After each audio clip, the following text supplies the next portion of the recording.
Tell you what, everybody enjoys a nice salmon fillet, but my daughter Janine taught me a little trick on these here, is put vodka on them first, and it takes a real strong smell of that away from them. People that said they'll never eat fish will eat these, trust me.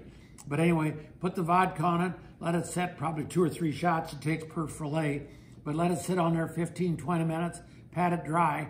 And this one here, I sprinkled a real light, and I repeat, real light coating of flavor enhancer on it, cookies flavor enhancer right here, and then a little bit of granulated brown sugar. If you can't find the granulated brown, you can just use regular brown sugar and crumble it over the top, but the granulated brown works a little easier.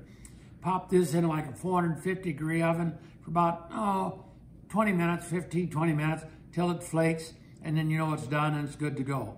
And over here, what I did is give it an Asian flavor. I brush it real lightly again, of course, hit it with the vodka first, pat it dry, brush it with some Korean barbecue sauce, stir-fry sauce, whatever you want to call it, but cookies Korean. Brush it lightly with that, and again, back in the 425, 450 degree oven, 15 to 20 minutes. You can tell when it starts to flake, you know it's done. But these are also 2 great recipes. I'm doing these in the oven, but on a grill or in a smoker. In a smoker, again, just go to the recipe on our website, but in the smoker, it's 200 degrees for about 2 hours, then crank it up to 300 for about 15, 20 minutes, and it's good to go. And of course, same thing with the one with the Korean on it.